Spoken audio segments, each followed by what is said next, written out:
Welcome to Don't Chuck It Up, the podcast where we help students and families navigate the wild journey of the college search and applying to colleges without breaking a sweat. I'm your host, Chuck, and today I want to talk to you about the FAFSA Estimator and Student Aid Index. So at this time of year, a lot of students and families are really worried about the cost of college and figuring out how much is it going to cost them to send their student off to a college or university. When you look online, colleges look extremely expensive and the price tags are very, very high. In fact, just recently I met with a student who was very worried about applying to colleges because she said, I only can look at in-state publics because that's all I can afford. And I thought to myself, not necessarily, because there is need-based aid and merit scholarships out there that can make college affordable, whether you are staying in-state or you're going out of state. The hard part is that the cost of college can be very mysterious, and students and families have no idea how to understand it. So today, I wanted to show you the FAFSA Estimator and how to calculate your student aid index. So let's first start off with what is FAFSA Estimator. FAFSA is the free application for federal student aid, FAFSA. So FAFSA is typically completed by a student and family who is going to be going off to college the following fall. The actual FAFSA application itself does not open until October 1st in the fall of a student's senior year of high school. Students and families do need to update it also every year that they are currently in college, but the first go of the FAFSA does not actually open until October 1 of the fall of the student's senior year of high school. And that is the information that was recently released from the Department of Education. They are opening it this fall on October 1. So, what do you do as a student or a family member who's trying to figure out how much college is going to cost if you can't fill out the FAFSA just yet? FAFSA has made a tool for that. It's called the FAFSA Estimator. It is a smaller version of the FAFSA. It is anonymous, so you don't have to enter in your name or identifying information, and it can give you a ballpark estimation of what your student aid index is. So the FAFSA is a federal form that is run by the Department of Education that calculates your student aid index. The student aid index is a number that colleges and universities use to figure out how much need-based aid your student or family qualifies for. Now, FAFSA has absolutely no connection to merit-based scholarships. Merit-based scholarships are offered by colleges and universities based off of the merit of the student's application. So their academic profile, what they're involved in, the classes that they've taken, honors, AP, IB, all of those great things that your students have been doing in high school, inside school, and out of school, that is all calculated into a merit-based scholarship. Today we are talking about need-based aid, which is based off of your family's ability to pay. So families can really utilize the FAFSA Estimator to help them get a relative idea as to how much a college can cost. Why do I bring this up is because, as I mentioned, the price tags on the websites are really, really high and very, very confusing. Colleges now are exceeding $100,000 for tuition, room, and board for just 1 year of college. Let me tell you right now, most families in America cannot afford that.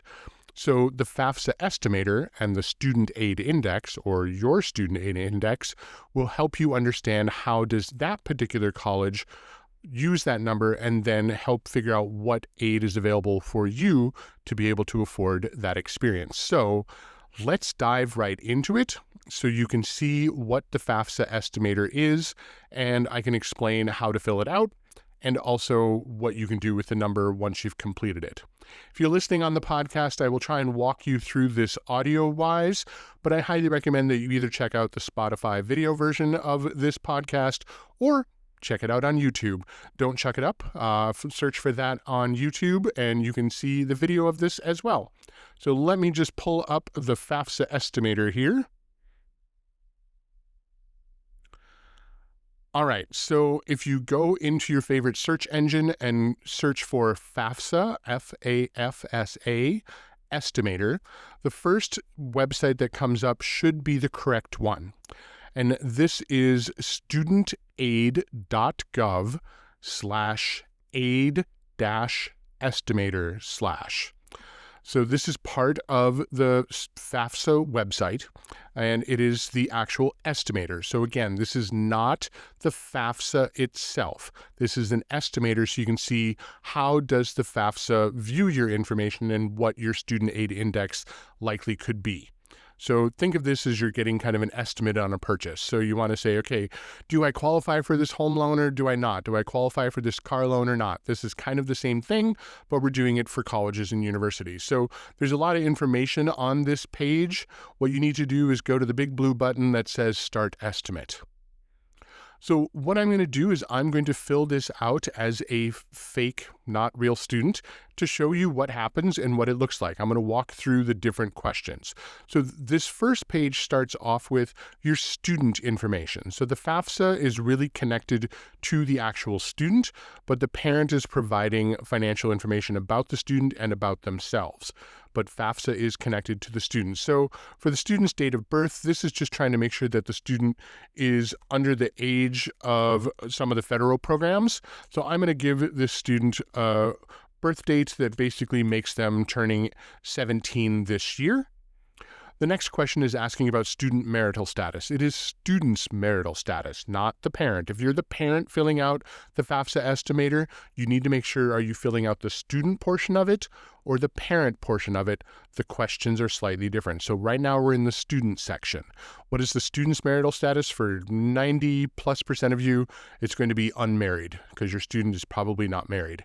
What's the student's state of legal residence? So I am located in Wisconsin, so I'm going to pull up Wisconsin. You just type in your state and it'll pull it up for you. For anything that you are confused by, there's a little question mark off to the right-hand side. You can click on that question mark and it will explain exactly what that question is looking for.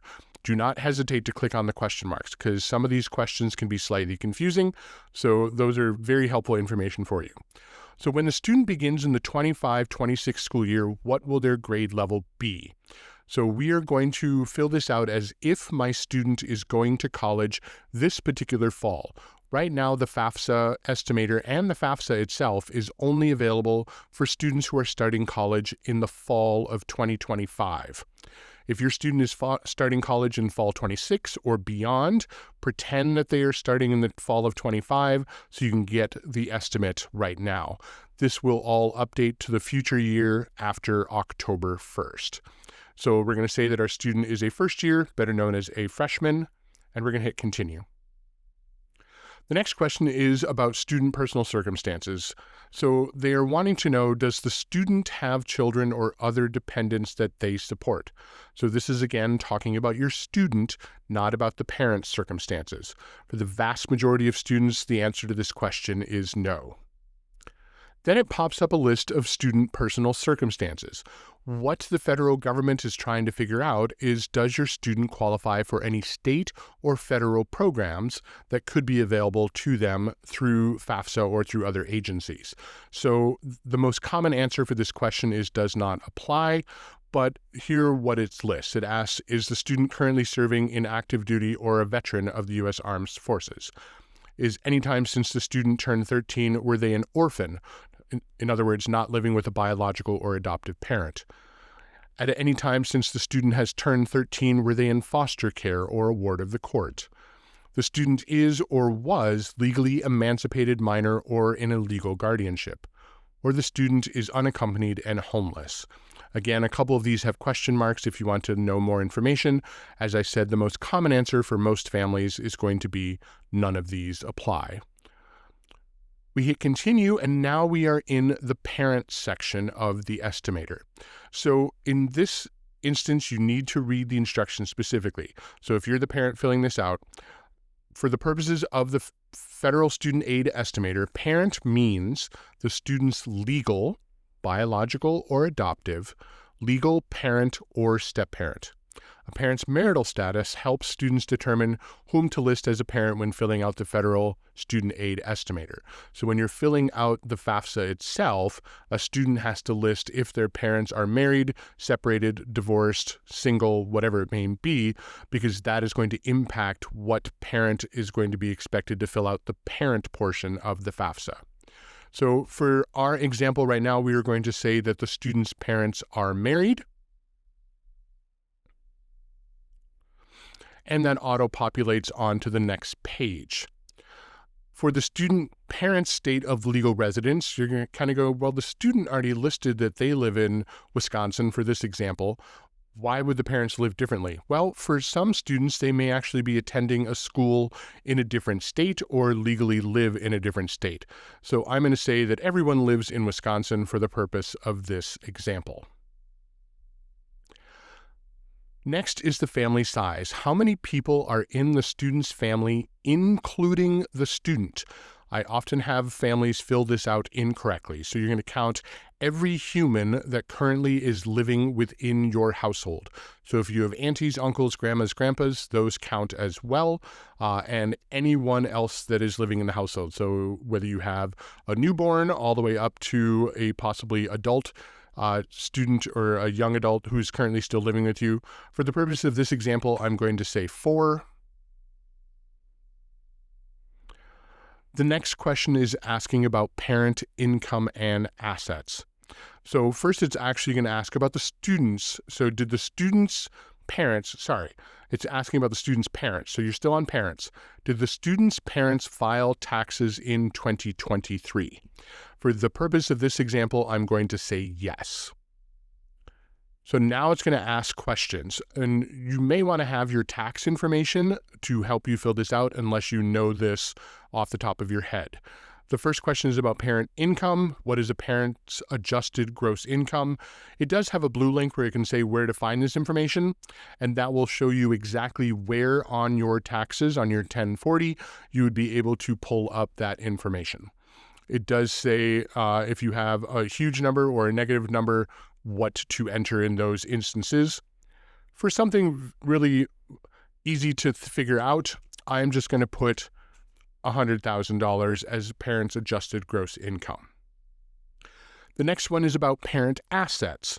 So assets include a parent's total cash, savings, and checkings accounts, the net worth of their businesses and investment farms, and the net worth of their investments, including real estate, but not the home in which they live. I do get a question often about this is, if we have a 529 plan, do we include this? Yes.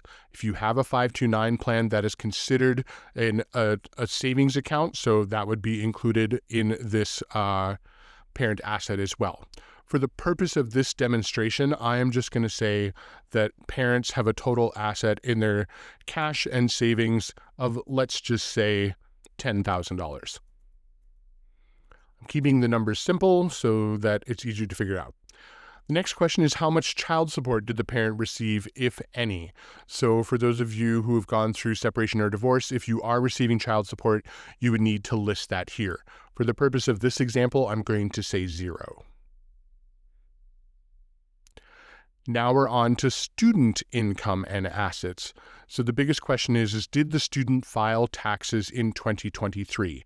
I will point out this. We are currently in 2025. Why is the FAFSA asking about 2023 for all of this information? The FAFSA Estimator and the FAFSA both utilize what's called prior tax information. It is going off of 2 financial years prior to the current year. Why do we do this?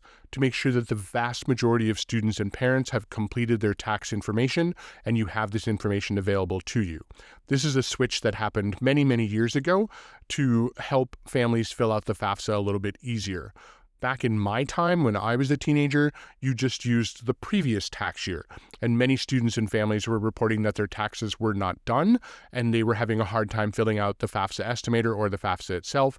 So the government switched the rules, and we now go 2 years prior to make sure that you have the information available to you. So for the purpose of this example, I'm going to say that the student did not file taxes. So they did not have a job, and they did not file taxes. So that's quick and easy. That's all done. We now have this information. On this screen, it shows good news. The student may be eligible for federal student aid. And what it shows is the estimated federal student aid of $7,481. And often, families freak out when they see this. They go, what? We're only going to get $7,481? This is just the federal money. There actually isn't a ton of money that comes directly from the federal government to help you go to college. The vast majority of financial aid is actually given to you through the college, through the university, and through your state governments, or whatever state you're going to college in. So this number is going to be small. And let me explain. It says that the student estimated does not receive any federal Pell Grant. So for this student, they are not considered at the lowest income, or the family is not considered at the lowest income level, so they do not qualify for the federal Pell Grant. It says that you qualify for the maximum available direct loans. Let me tell you, every American citizen student in the United States automatically will qualify for this loan. So this is the Stafford loan, which is $5,500 for your first year of college. Regardless of your income, whether your family makes $0 or your family makes $100 million, every family qualifies for this loan. This is normal. So every family, when you fill out the FAFSA Estimator or the FAFSA itself, you will see this loan listed. This is very, very normal. The next is average work-study funds. So work-study is funds that are available from the federal government to help pay for students to be able to work at the college while they are currently going to college. And this says that this student would be able to earn $1,981 in federal work-study funds. This doesn't mean that you automatically get this money. The student has to work a job on the college campus to be able to earn that money. It is not something that is just gifted to you. Again, this is very normal. The vast majority of students in the United States will qualify for some level of work-study funds. So this is not unusual. And so this top of the screen is going to be very similar for most students and families in the United States. What we're more interested in is scrolling down to the estimated student aid index. The SAI is an eligibility index number that the college's financial aid office uses to determine how much federal student aid the student will receive if the student attended their school. Taking into consideration the student's or parent's income and assets, a need-based analysis generates an estimated SAI value, and you can learn more about how the SAI is calculated if you really want to dig into the numbers. So this one pops out with an SAI of 9121. And I know in the blurb it says how much federal student aid the student would receive. This again also qualifies the student to be reviewed for institutional aid, so aid that comes directly from the college or the university, as well as any state aid that is available, which is typically common if the student goes to college in their home state of residence. So that is one of the bonuses or perks, that if you decide to stay and go to college in your home state, you would have more state aid available to you. So SAI here is a 9121. Roughly how you can think about this number, this is not perfect, this is not exact. Remember, this is an estimate. But basically what I tell families is 9121, the federal government assumes for this family that we just did, a household of 4 with an annual gross income of $100,000 and about $10,000 in savings, the student does not have any income or assets, that the family should be able to pay about $9,121 for 1 year of college. So a lot of families will say, oh man, we earn $100,000. There's no way we're going to qualify for any financial aid. This is a perfect example that shows, now, this person, the fake family that I did, lives in Wisconsin and has an annual gross income of $100,000. If we were to do this again and use the same $100,000 net gross income and put the student in, say, California or New York, the calculation would be very different, because the estimator also looks at where you live and your average cost of living expenses based on that state. Now, this is really a very high-level estimator, but it gives us a ballpark to start. So what should I be doing with this student aid index number? In one of my next episodes, I'm going to talk about net price calculators. And net price calculators are used by colleges and universities for you to dig even more specifically into the numbers. They allow you to see if your student were to apply to that college right now, this is roughly the estimated financial aid package that you would get, and that is based off of their net price calculator. Most net price calculators, that's really hard to say. We call them NPCs in the business, but I'm spelling it out for you. Most net price calculators will ask you for your student aid index. So this is why I want students and families to first figure out their student aid index, so then you can go to a net price calculator at a college or university. You have this number available for you, and that will help you kind of get through the net price calculator a lot faster. Do you need a student aid index number to fill out a net price calculator? No. You can use a net price calculator and enter in a lot of the information by hand. So you're going to enter in your income, your assets as parents, your income and assets that the student has, and a net price calculator is still going to function that way. If you want to speed up the process and make it easier, first calculate your student aid index using the FAFSA Estimator, and then go to a net price calculator. Again, I remind you time and time again, this is an estimation. When you actually fill out the FAFSA after October 1 of the student's senior year of high school, you will get your actual SAI, your student aid index. They email it to you. It looks just the same as this screen. They give you this estimated federal student aid. The SAI, when you fill out the real FAFSA, is always on the second page. And a lot of students and families forget to scroll down to the second page to see what their SAI is. I know this is a lot of information. I hope this helps. On the bottom here, it does walk you through other terms and, shall we say, vocabulary that you should know when dealing with financial aid. The first one is cost of attendance. Cost of attendance is all of the things that a college can directly bill you for from that particular college. So this is typically tuition, room, board, mandatory fees, and any other mandatory required expenditures that you have to go to pay to go to that college. What it does not include in cost of attendance for the direct cost of attendance is personal expenses, travel, and those types of things. The next vocabulary here is talking about grants, scholarships, and federal work study. Grants is money that the college can award you that you don't have to pay back. So grants are kind of like scholarships, but grants are really based off of your need and the need level that you have.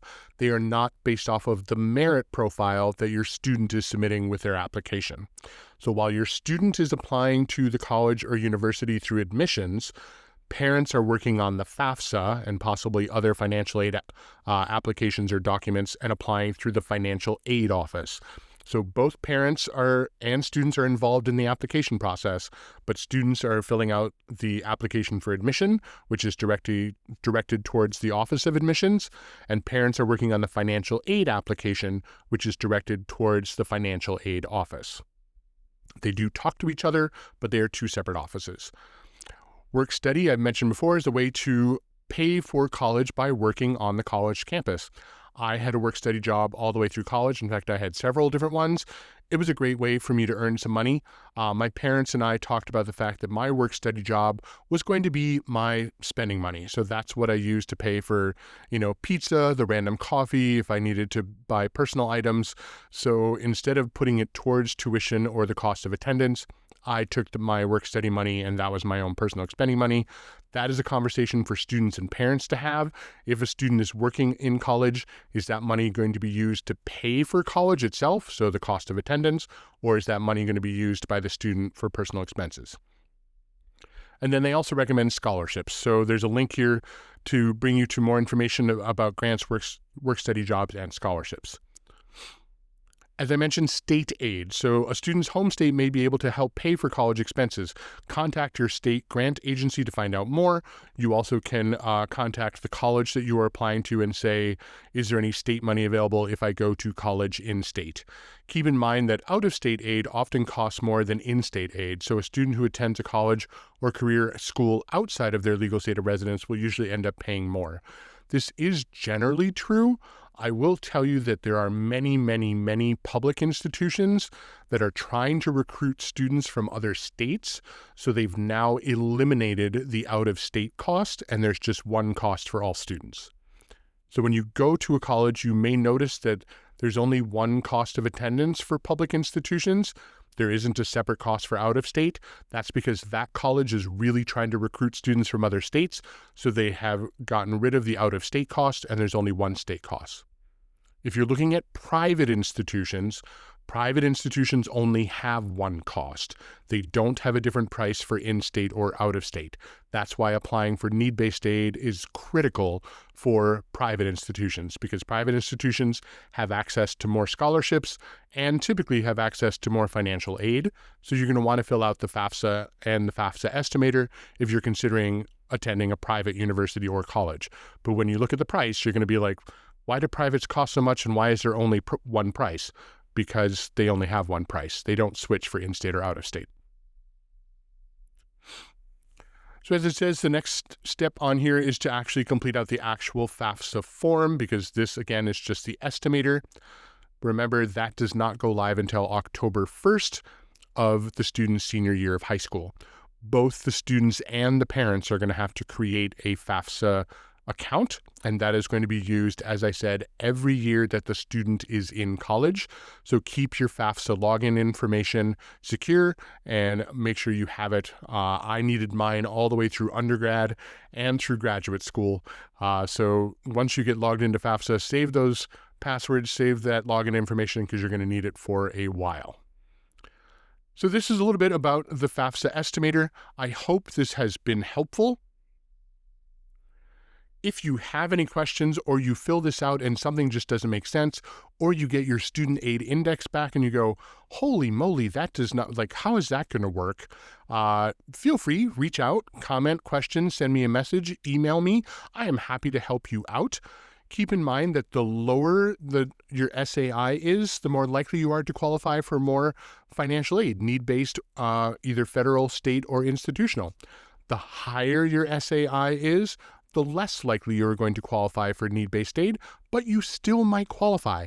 Again, the SAI is a tool to help colleges and universities figure out how much you can afford and what they want to offer you.